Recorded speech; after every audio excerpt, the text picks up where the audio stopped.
Hi everyone, আবার আমি চলে এসেছি তোমাদের কাছে একটি ছোট্ট ভিডিও নিয়ে তোমাদের সঙ্গে শেয়ার করার জন্য। এবার থেকে গুগল অ্যাকাউন্টে লগ ইন করার জন্য আর পাসওয়ার্ড ব্যবহার করতে হবে না।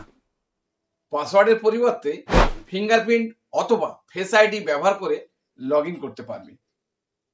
হ্যাঁ, সত্যি গুগল একটি পাসকি নামে এক প্রকার পাসওয়ার্ডলেস অথেন্টিকেশন সিস্টেম নিয়ে এসছে, যেখানে লগ ইন করার জন্য পাসওয়ার্ডের মতো কোনো কিছু টাইপ করে লেখার ঝামেলা নেই। শুধু জাস্ট পাসওয়ার্ডের পরিবর্তে ফিঙ্গারপ্রিন্ট অথবা ফেস আইডি ব্যবহার করো আর লগ ইন করো। পাসওয়ার্ডের মতো কোনো কিছু লেখার ব্যাপার নেই, আর কোনো কিছু মনে রাখারও ঝামেলা নেই। এই পাসকি পাসওয়ার্ড অপেক্ষা ব্যবহার করা অনেক বেশি সহজ এবং পাসওয়ার্ড অপেক্ষা আরো অনেক অনেক গুণ বেশি সিকিউর বা নিরাপদ।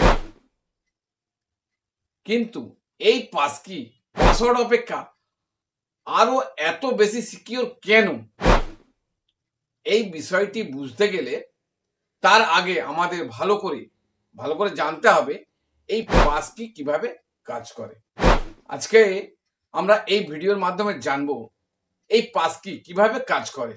হ্যাঁ, তার আগে একটি কথা বলি, একটি অ্যান্ড্রয়েড মোবাইলের মাধ্যমে কিভাবে নিজের গুগল অ্যাকাউন্টটিতে পাসকি সেট আপ করতে হয় এটি জানার জন্য আমার এই ভিডিওটা দেখতে পারো।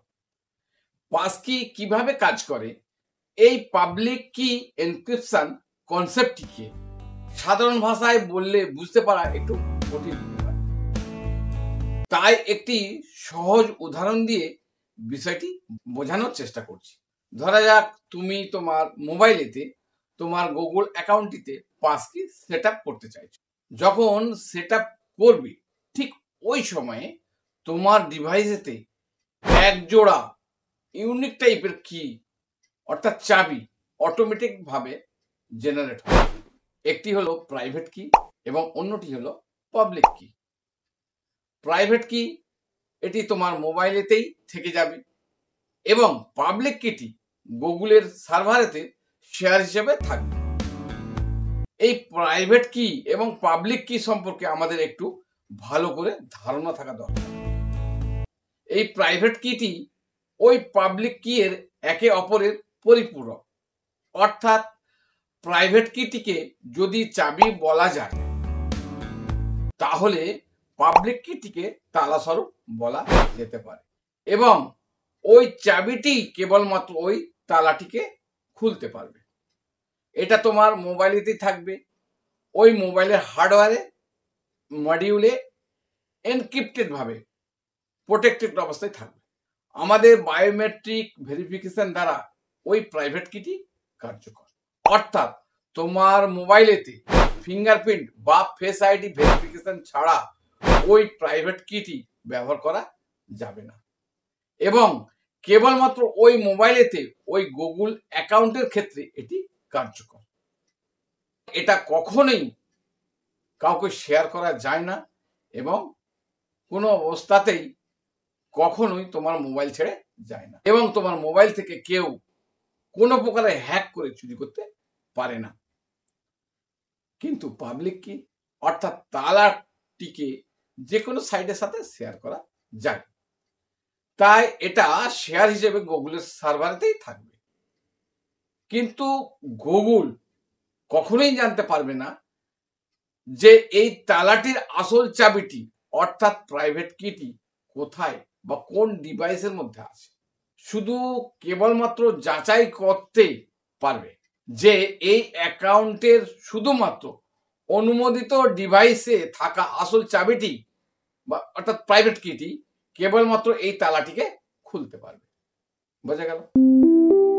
পরবর্তী সময় তুমি যখন তোমার ওই মোবাইলেতে ওই গুগল অ্যাকাউন্টটিতে লগ ইন করার সময় পাসওয়ার্ডের পরিবর্তে পাসকি দ্বারা লগ ইন করতে যাবে, তখন গুগল তোমার ওই মোবাইলেতে আসল চাবিটি অর্থাৎ প্রাইভেট কিটি আছে কিনা সেটা যাচাই করার জন্য গুগল তোমার মোবাইলের কাছে একটা চ্যালেঞ্জ স্বরূপ সিগন্যাল পাঠিয়ে দেয় যে যদি তোমার মোবাইলেতে এই পাবলিক কি অর্থাৎ তালাটির আসল চাবিটি থাকে, তাহলে এই চ্যালেঞ্জের এতে সাইন করো।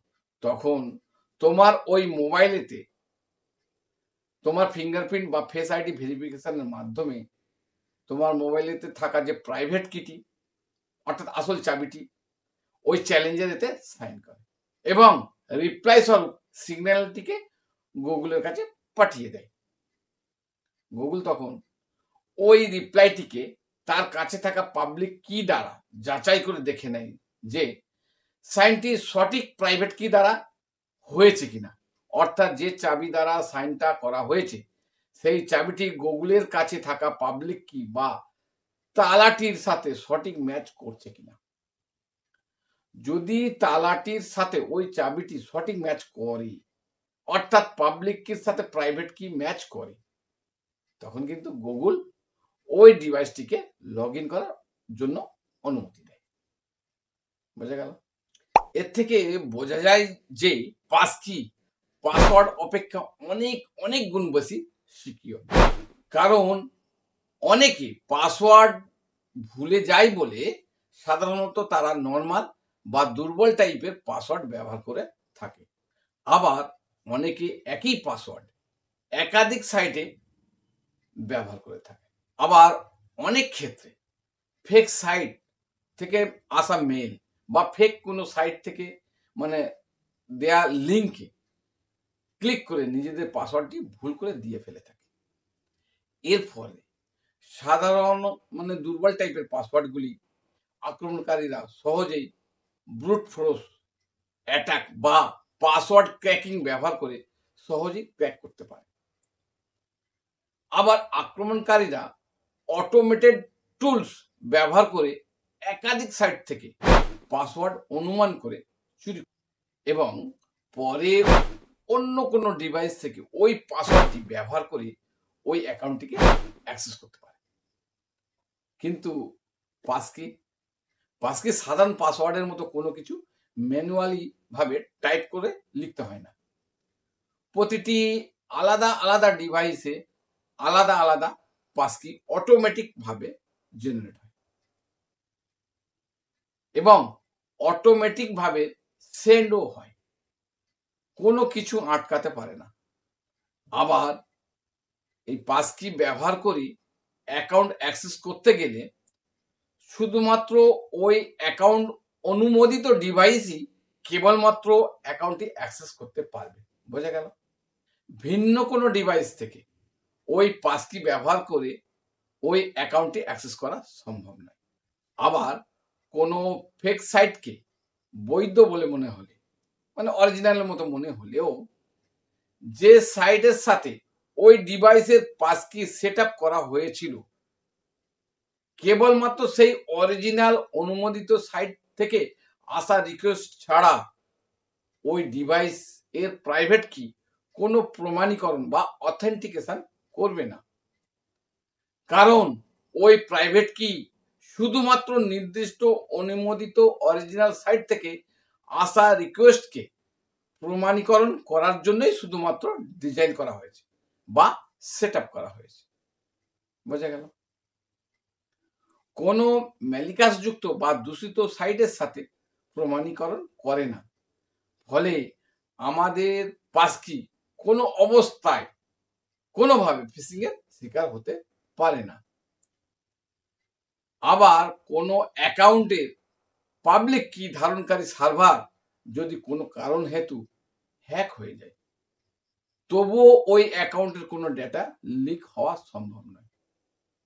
কারণ ওই অ্যাকাউন্টটি অ্যাক্সেস করতে হলে অনুমোদিত ডিভাইসে থাকা প্রাইভেট কি এর প্রয়োজন, আর ওই প্রাইভেট কিটি কোনো অবস্থাতেই ওই ডিভাইস ছেড়ে যায় না বা কোনোভাবে হ্যাক করে চুরি করাও যায় না, ওই ডিভাইসেতেই সুরক্ষিত অবস্থায় থাকে। বোঝা গেল? ভিডিওটা আজকে এই পর্যন্তই। এই ভিডিওটা যদি তোমাদের ভালো লাগে তাহলে লাইক, শেয়ার এবং সাবস্ক্রাইব করতে ভুলবে না। আর এই ভিডিও সম্পর্কে যদি তোমাদের কাছে কোনো প্রকার প্রশ্ন থাকে তাহলে আমাকে কমেন্ট সেকশনে সেটা লিখে জানাবে। আমি যথাসাধ্য চেষ্টা করব তার উত্তর দেওয়ার জন্য। ভালো থাকবে।